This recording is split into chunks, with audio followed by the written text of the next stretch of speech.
Hi students, இந்த வீடியோவில் 12th chemistry மெட்டலர்ஜியில் உள்ள கான்சன்ட்ரேஷன் ஆஃப் ஓஸ் பற்றி பார்க்க போகிறோம். கான்சன்ட்ரேஷன் ஆஃப் ஓஸ் அப்படின்னா என்ன? நமக்கு தெரியும், மெட்டலை எங்கேருந்து நம்ம பிரிச்செடுக்கிறோம் அப்படின்னா ஓர்லேருந்து மெட்டலை பிரிச்செடுக்கிறோம். அப்படி பிரிச்செடுக்கும்போது நிறைய ப்ராசஸ் இருக்கும். அந்த நிறைய ப்ராசஸில் ஃபஸ்ட்டு நம்ம பண்ணக்கூடிய ப்ராசஸ் என்ன அப்படின்னா அதுதான் கான்சன்ட்ரேஷன் ஆஃப் ஓர். இப்போ இந்த ஓரில் என்ன இருக்கும்? நான் மெட்டாலிக் இம்ப்யூரிட்டி இருக்கும், ராக்கி மெட்டீரியல் இருக்கும், சிலிசியஸ் மேட்டர் இருக்கும். ராக்கி மெட்டீரியல் அப்படின்னா ஸ்டோன் அப்படி சொல்லலாம், சிலிசியஸ் மேட்டர் அப்படின்னா மண், அந்த மாதிரி பார்ட்டிக்கல் சொல்லலாம். இந்த நான் metallic impurity, rocky material, siliceous matter, இதை மூணையும் நம்ம என்ன சொல்கிறோம் அப்படின்னா கேங் ஆர் கேங்யூ அப்படின்னு சொல்கிறோம். இந்த இம்ப்யூரிட்டிஸை நம்ம ரிமூவ் பண்ணுறோம். இந்த ரிமூவ் பண்ணக்கூடிய ப்ரிலிமினரி ஸ்டெப், அதாவது ஃபஸ்ட்டு பண்ணக்கூடிய ஸ்டெப்ஸ், அந்த ஸ்டெப்பை தான் நம்ம என்ன சொல்கிறோன்னா கான்சன்ட்ரேஷன் ஆஃப் ஓர் சொல்கிறோம். Generally the ore associated with ore கூட என்ன இருக்குன்னா நான் மெட்டாலிக் இம்ப்யூரிட்டிஸ் இருக்குது, rocky material and siliceous matter இருக்குது, which are collectively known as, இதை தான் நம்ம என்ன சொல்கிறோம் gangue. The preliminary step in metallurgical process is the removal of this impurity. நம்ம preliminary stepல என்ன சொல்கிறோம், இந்த impurities remove பண்ணுறோம். This removal process is known as concentration of ore. அடுத்து methods of concentration of ore.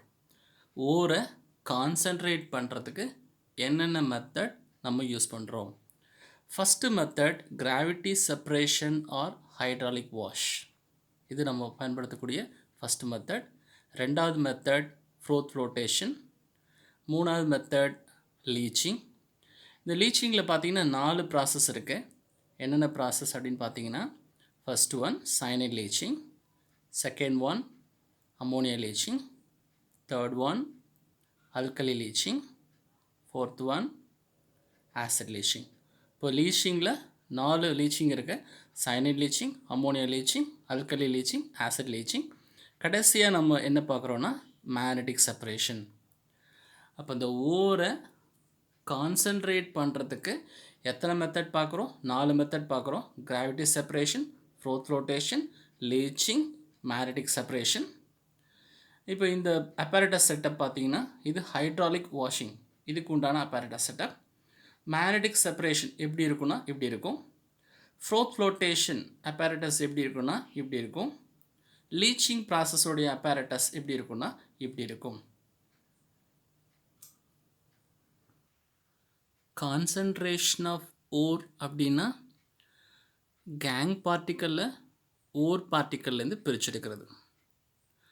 இப்போ இந்த ஃபஸ்ட்டு மெத்தட் அப்படின்னு பார்த்தீங்கன்னா gravity separation R hydraulic washing. இப்போ இந்த மெத்தட்லேயும் நம்ம என்ன பிரிச்செடுக்க போகிறோன்னா ஓர் பார்ட்டிக்கலில் நம்ம கேங் பார்ட்டிக்கல்லேருந்து பிரிச்செடுக்கிறோம். இந்த கேங் அப்படிங்கிறது இம்ப்யூரிட்டி. அப்போ இந்த ஓரை இம்ப்யூரிட்டியிலேருந்து பிரிச்செடுக்கிறோம். இப்போ இதில் என்ன அப்பேரட்டஸ் நம்ம யூஸ் பண்ணுறோம் அப்படின்னு பார்த்தீங்கன்னா இந்த அப்பேரட்டஸ் யூஸ் பண்ணுறோம், ஸ்லோப்பிங் ஹாத். இப்போ இந்த டியூப்லேருந்து என்ன வரும்னா நம்ம ஓர் வரும். ஓரை, பவுடர்டு ஓரை இங்கே இதில் கொட்டுவோம். வாட்டர் இந்த பைப்லேருந்து வாட்டர் இங்கே வரும். அப்போ இந்த வாட்டரும் இந்த ஓர் பார்ட்டிக்கலும் ரெண்டு இது மிக்ஸ் ஆகும். அப்போ இந்த ஓர் பார்ட்டிக்கல் வாட்டரில் வாஷ் பண்ணப்படும். அப்போ வாஷ் ஆகும்போது என்ன நடக்கும் அப்படின்னா லைட்டாக இருக்கக்கூடிய இம்ப்யூரிட்டிஸ் எல்லாமே அப்படியே போயிடும், வாஷ்ட் அவே, வெளியில் போயிடும்.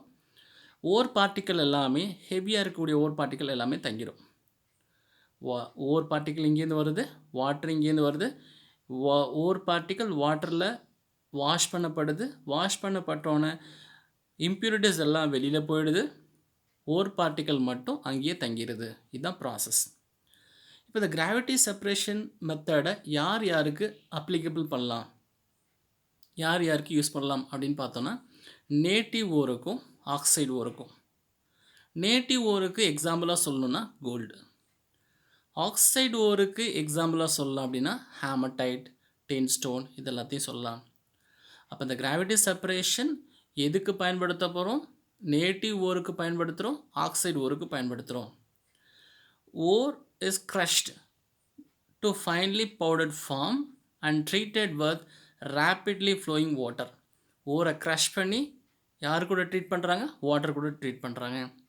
டூரிங் திஸ் ப்ராசஸ், இந்த ப்ராசஸ் நடந்துட்டு இருக்கும்போது lighter gang particles R washed அவே. கேங் பார்ட்டிக்கல் எல்லாமே வாஷ் பண்ணிடுவோம். ஹெவி ஓர் பார்ட்டிகல்ஸ் செட்டில் டவுன். அங்கே ஹெவி ஓர் பார்ட்டிகல்ஸ் எல்லாமே இங்கே செட்டில் ஆகிடும். இப்போ இந்த ஓர் அப்படிங்கிறது என்னென்னா ஹை ஸ்பெசிஃபிக் கிராவிட்டி, அதாவது கிராவிட்டி அதிகமாக இருக்கும் யாருக்கு? ஓருக்கு. லோ ஸ்பெசிஃபிக் கிராவிட்டி யாருக்கு? ஸ்பெசிஃபிக் கிராவிட்டி லோவாக இருக்கும்? Gang particles. அப்போ இந்த மெத்தட் எதுக்கு யூஸ் பண்ணுறோம்? ஹை ஸ்பெசிஃபிக் கிராவிட்டியான ஓரை லோ ஸ்பெசிஃபிக் கிராவிட்டியான கேங் பார்ட்டிக்கல்லேருந்து பிரித்து எடுக்கிறதுக்கு இந்த கிராவிட்டி செப்பரேஷன் மெத்தட் பயன்படுத்துகிறோம். இதுதான் கிராவிட்டி செப்பரேஷன் மெத்தடுடைய அப்பேரடஸ். இப்போ இதில் என்ன நடக்குது அப்படின்னா, ஓர் பார்ட்டிக்கலை கேங் பார்ட்டிக்கல்லேருந்து நம்ம பிரித்து எடுக்கிறோம். இப்போ இதில் என்ன நடக்குது அப்படின்னு பார்த்தோன்னா, இந்த டியூப் வழியாக ஓர் பார்ட்டிக்கல், பவுடர் ஓர் பார்ட்டிக்கலை நம்ம கொட்டுவோம். அந்த டியூப்பில் வாட்டர் வந்து வெளியில் வரும். அப்போ இந்த ஓர் பார்ட்டிக்கலை வாஷ் பண்ணுறது யாருன்னா இந்த வாட்டர். அப்போ அந்த ஓர் பார்ட்டிக்கல் இங்கே வாஷ் பண்ணப்படுது. அப்படி வாஷ் பண்ணப்பட்டோன்னே என்ன நடக்கும் அப்படின்னா, லைட்டர் கேங் பார்ட்டிகல்ஸ், அதாவது லைட் வெயிட்டாக இருக்கக்கூடிய கேங் பார்ட்டிகல்ஸ் எல்லாமே வாஷ் பண்ணி வெளியில் போயிடும். அப்போ ஹெவியாக இருக்கக்கூடிய ஓர் பார்ட்டிக்கல் எல்லாமே இந்த பள்ளம் மாதிரி இருக்கு இல்லையா, இங்கே தங்கிடும். அப்போ ஓர் பார்ட்டிக்கலுக்கு ஸ்பெசிஃபிக் கிராவிட்டி அதிகம், அதனால் இங்கே தங்கிடுது. இம்ப்யூரிட்டிஸ் கேங் பார்ட்டிகல்ஸ்க்கு ஸ்பெசிஃபிக் கிராவிட்டி கம்மி, லோ ஸ்பெசிஃபிக் கிராவிட்டி, அது எல்லாமே வெளியில் போயிடும்.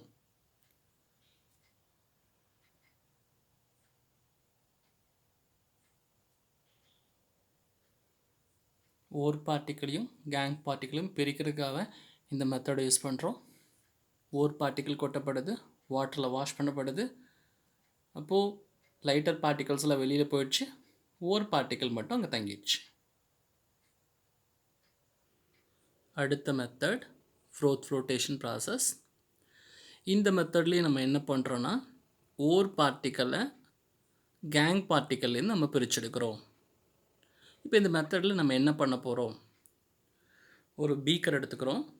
அந்த பீக்கரில் ஓர் பார்ட்டிக்கல் எடுத்துக்கிறோம். ஓர் பார்ட்டிக்கல் அப்படின்னா ஓர் இருக்கும், இதில் கேங் பார்ட்டிக்கல் இருக்கும். அதை ரெண்டையும் பிரிக்க போகிறோம். அதை பிரிக்கிறதுக்கு என்ன பண்ண போகிறோம், ஃப்ரோத்திங் ஏஜென்ட் ஆட் பண்ணுறோம்.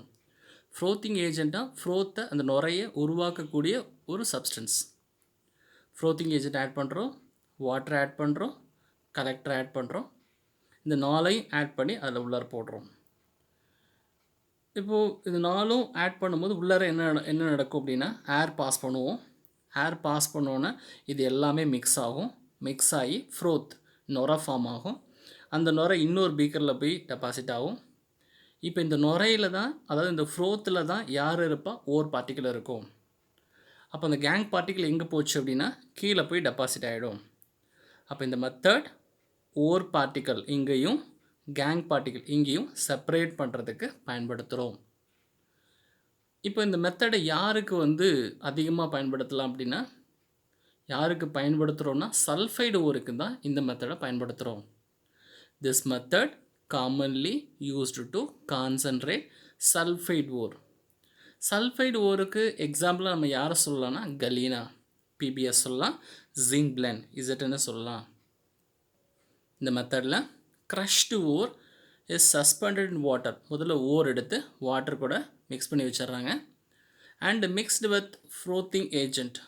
அதுக்கப்புறம் யாரை மிக்ஸ் பண்ணுறாங்க, ஃப்ரோத்திங் ஏஜென்ட் மிக்ஸ் பண்ணுறாங்க. ஃப்ரோத்திங் ஏஜென்ட்டுக்கு எக்ஸாம்பிள் யாரை சொல்லலாம்னா பைனாயில் சொல்லலாம், யூக்கலிப்டஸ் ஆயில் சொல்லலாம்.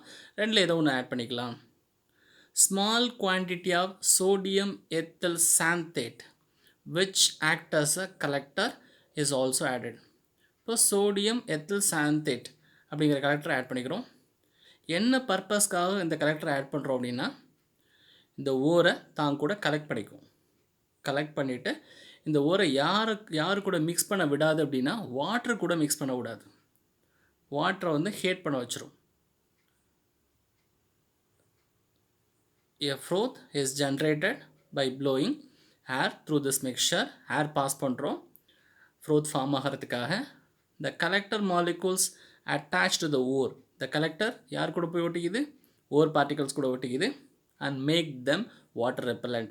இது என்னவா உருவாக்கி விட்டுறது அப்படின்னா வாட்டரை வந்து ஹேட் பண்ணுற மாதிரி, வாட்டர் ரிப்பலண்ட் பண்ணுற மாதிரி உருவாக்கி விட்டுறது. As a result, ore particles wetted by the oil. ore particle ஆயிலில், இங்கே தான் பைன் ஆயில் எடுத்துப்போம், ஆயில் கூட ஒட்டிக்குது. rises to the surface along with the froth. மேலே வந்துடுது, froth கூட சேர்ந்து மேலே வந்துடுது ore particle. The froth is skimmed off and dried. கடைசியாக ஓர்லாம் அந்த froth எல்லாம் போனதுக்கப்புறம் நம்ம ஓர் எடுத்துக்கலாம். dried to recover the concentrated ore. The gangue particles that are preferentially wetted by water. The gangue particle எது கூட ஒட்டிக்கும் அப்படின்னா வாட்டர் கூட ஒட்டிக்கும். settle at the bottom. gangue particles இங்கே போய் செட்டில் ஆகிடும். இந்த மெத்தடை நம்ம சல்ஃபைடு ஓருக்கு பயன்படுத்துகிறோம். சப்போஸ் சல்ஃபைடு இம்ப்யூரிட்டி இது கூட இருந்துச்சுன்னா என்ன பண்ணுறது? இப்போ நம்ம யூஸ் பண்ணுற மெத்தட் யாருக்குன்னா சல்ஃபைடு ஓருக்கு பயன்படுத்தணும் இந்த froth flotation ப்ராசஸை. சப்போஸ் சல்ஃபைடு இம்ப்யூரிட்டி இருந்துச்சுன்னா என்ன பண்ணுறது? இது எப்படி ரிமூவ் பண்ணுறது? இதை ரிமூவ் பண்ணுறதுக்காக யாரை ஆட் பண்ணுறோம் அப்படின்னா டிப்ரெஸிங் ஏஜென்ட் அப்படிங்கிறத ஆட் பண்ணுறோம். அப்போ இந்த டிப்ரெஸிங் ஏஜென்ட் என்ன பண்ணும் அப்படின்னா இந்த டிப்ரெஸிங் ஏஜென்ட் அந்த இம்ப்யூரிட்டி கூட சேர்ந்து ஒரு காம்பவுண்டை உருவாக்கி விட்டுரும். அப்போ காம்பவுண்ட் உருவாயிடுச்சு அப்படின்னா இந்த லெட் சல்ஃபைடு கூட இந்த ஓர் கூட இம்ப்யூரிட்டி போய் டிஸ்டர்ப் பண்ணுமா அப்படின்னா டிஸ்டர்ப் பண்ணாது. ஸோ டிப்ரெஸிங் ஏஜனுடைய பர்பஸ் என்ன? அந்த இம்ப்யூரிட்டி கூட சேர்ந்து ஒரு காம்பவுண்டை உருவாக்கி விட்டுரும். when a sulfide ore of metal of interest contain ஒரு sulfide ஓரில் and other metal sulfide இருக்கு as impurities. இப்போ நம்ம என்ன பண்ண போகிறோம்? Depressing agent such as sodium cyanide. இது sodium cyanide, sodium carbonate add பண்ணலாம், sodium cyanide ஆட் பண்ணலாம், அல்லது sodium carbonate ஆட் பண்ணலாம். are used to selectively prevent other metal sulfide from coming to the froth. இந்த டிப்ரெஸிங் ஏஜென்ட் இது கூட mix ஆகிட்டு ஒரு காம்பவுண்ட் ஃபார்ம் பண்ணி விட்டுரும். அப்போ அந்த ஃப்ரோத்தில் யார் மட்டும்தான் போகும்னா லெட் சல்ஃபைட் மட்டும்தான் ஃப்ரோத்துக்கு போகும், ஜிங்க் சல்ஃபைட் ஃப்ரோத்துக்கு போகாது. For example when impurities such as இது impurities zinc sulfide is present in galena, lead sulfide galena இருக்குது. sodium cyanide is added, இதான் sodium cyanide ஆட் பண்ணுறோம் அது கூட. to depress the flotation property. இது வந்து என்ன பண்ணுன்னா இது ஃப்ளோட் ஆகாமல் இந்த ஃப்ரோத்தில் போய் இது ஃப்ளோட் ஆகாமல் இதை தடுத்துரும். யாரை தடுத்துரும்? இம்ப்யூரிட்டிஸை தடுத்துரும். யார் தடுப்பா? Depressing agent தடுப்பா.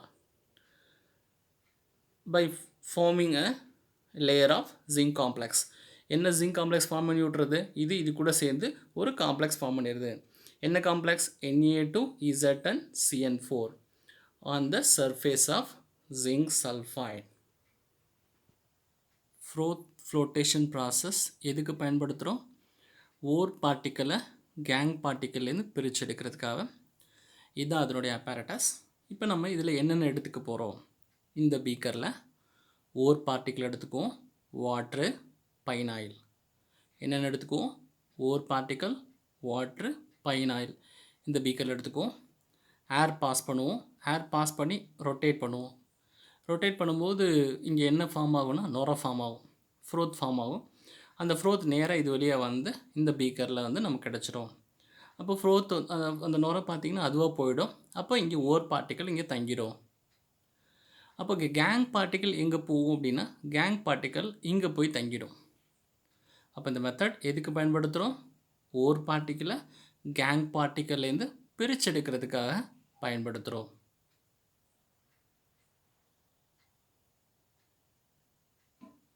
ஓர் பார்ட்டிக்கலையும் கேங் பார்ட்டிக்கலையும் பிரிச்செடுக்கிறதுக்காக பயன்படுத்தக்கூடிய மெத்தட் இது. இப்போ நம்ம இதில் என்னென்ன எடுத்துக்க போகிறோம்? ஆயில் எடுத்துக்கிறோம், வாட்டர் எடுத்துக்கிறோம். இப்போ 3 விஷயம் எடுத்துக்க போகிறோம். ஓரு, பவுடர் ஓரு, வாட்ரு, பைன் ஆயில் 3 எடுத்துக்கிறோம். எடுத்துகிட்டு ஏர் பாஸ் பண்ணி அங்கே ரொட்டேட் பண்ணுறோம். அப்படி ரொட்டேட் பண்ணும்போது ஃப்ரோத் ஃபார்ம் ஆகுது. ஃப்ரோத் ஃபார்ம் ஆகி இன்னொரு பீக்கருக்கு போகுது. கேங் பார்ட்டிகல்ஸ் கீழே போய் டெபாசிட் ஆகிடுது.